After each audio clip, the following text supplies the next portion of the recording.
What's the word, y'all? Welcome to the first lesson of the ICT blueprint. Before we talk about charts, setups, or strategy, let's start simple and what exactly is trading. Most people think it's something only big investors or Wall Street do, but really trading just means buying and selling something with the goal of making a profit. You trade all the time without even realizing it. You trade your time for money at work. You trade your money for food, gas, clothes, etc. In the markets, people do the same, but instead of goods, they trade financial assets like stocks, currencies, or indices. It's still the same idea. Exchange something of value and try to get more back. What can you trade? There's a lot of different markets out here. You have stocks, forex, crypto, commodities, indices, etc. All right, these all aren't the same things, but stocks, there are ownerships and individual stocks like Tesla and Apple. Forex is trading currency pairs such as the US dollar against the euro dollar or the Japanese yen against the British pound. You have commodities where you trade things like gold, silver, or oil. Crypto, a lot of people are more up to date with that. There's like digital coins such as Bitcoin, Ethereum, etc. And then you have indices, which are also known as indexes. Indices are a basket of companies that represent an entire section of the economy, like the NASDAQ 100 or the S&P 500.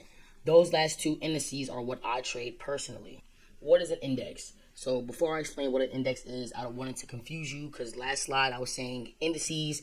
Indices is just the plural word for index. All right. So an index is basically a group of the biggest companies measured together as one single product. For instance, the NASDAQ 100 tracks the top 100 tech and growth companies such as Apple, Microsoft, Nvidia, and Amazon. And the S&P 500 tracks 500 of the largest U.S. companies across all industries: tech, healthcare, finance, energy, etc. So when you trade NASDAQ or the S&P 500, you're not trading one company, you're trading the performance of the whole market. How do people trade them? You don't actually have to own these companies to trade them. Traders use things like futures, CFDs, or funded accounts to speculate whether price will go up or go down. If you believe price will rise, you go long, which is a buy. If you believe price will fall, you go short, you sell. You know what I'm saying? When you hear the words buy and long, they're the same thing. And when you hear short and sell, again, they're the same thing. All right? Every tick in price represents opportunity and risk.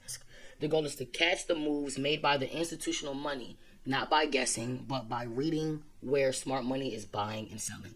So that'll come in due time as you guys continue this series and continue to learn the strategy and just the fundamentals of trading. Why are indices so popular? Traders love indices for a few reasons. Honestly, a few is not even enough to justify it.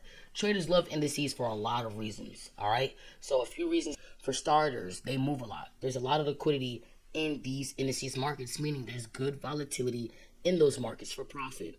Not only that, indices follow patterns and also provide us with consistent structure, which makes it easier for us as traders to read price action. Being able to read price action gives us a advantage. It gives us a head start in our day-to-day daily analysis because the structure that we see on these markets are the same. It's consistent. It's easier for us to learn from. That's why the NASDAQ and the S&P 500 are the main focus for smart money traders. They're liquid, clean, and heavily influenced by institutional order flow. How do traders actually make money? So how do you actually profit? Trading is all about timing, not chasing. A lot of beginners see a move happening and jump in late, thinking they're missing out, but that's a trap. The real pros, they wait.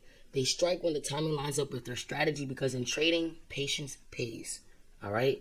Now let's talk about smart money.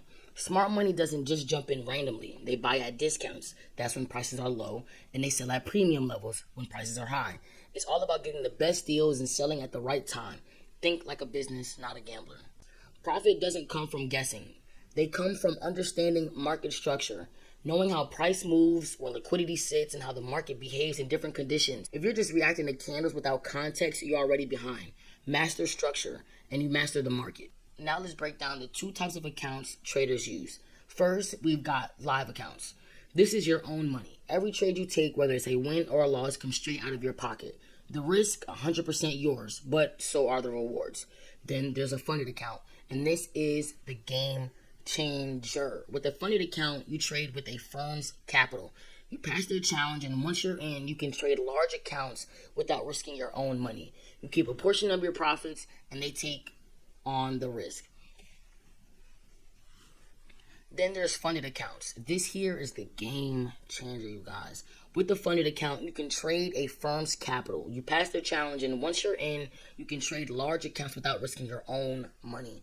You keep portions of the profits, and they take on all the risk. There's platforms like TopStep or Apex that make this possible, and for many traders, it's the smartest way to scale. But none of this matters if you skip the most important part: risk management. Risk management is what keeps traders alive. It's not about hitting home runs every day. It's about protecting your capital so you can stay in the game for the long run.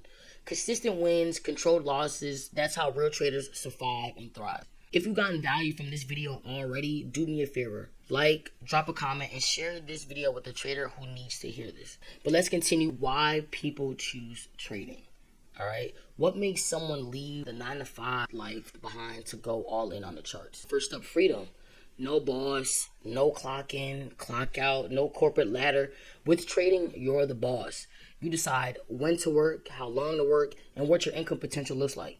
No limits, just opportunity. Next, flexibility.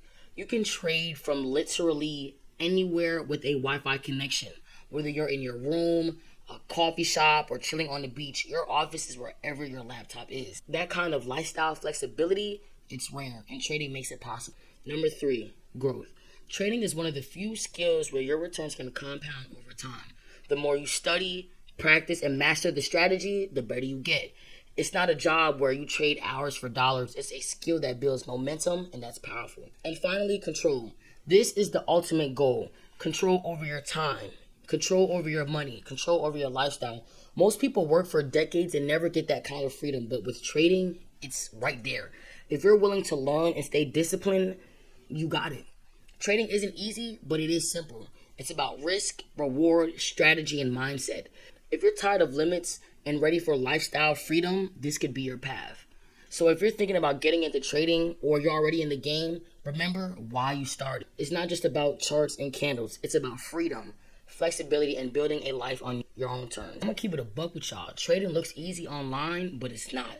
You see the screenshots, the flashy profits, the lifestyle clips, but what you don't see is the early mornings, the losses, the emotional battles, the charts that don't go our way. Trading takes work, and more than that, it takes discipline, patience, and emotional control. You got to stick to your plan even when it's uncomfortable. You got to wait for the right setup even when you're fiending to jump the gun and hop in a trade. You got to stay calm even when your trade is in the red. And yes, you will take losses. Every trader does. It's a part of the game. Losing isn't the issue. Quitting is. Blown accounts from overtrading and revenge trading is what takes people out. But here is the good news. If you stay consistent and stay committed, you will learn. You will improve, and eventually you'll master the process. Trading isn't a get-rich-quick scheme. It's a skill. It's a craft. And if you treat it with respect, it can absolutely change your life. So if you're ever feeling frustrated, or if you feel stuck right now, take a deep breath, refocus, and keep going, because traders who win aren't the ones who got lucky. They're the ones who refuse to quit. Listen, trading is not for everyone, but if you're still watching this, it might just be for you. So here's the challenge. Don't just watch traders, become one. Study the craft, build the discipline, and show up for yourself even when it's hard, because at the end of the day, this game doesn't reward talent, it rewards consistency. So close the tabs, open the charts, and get to work.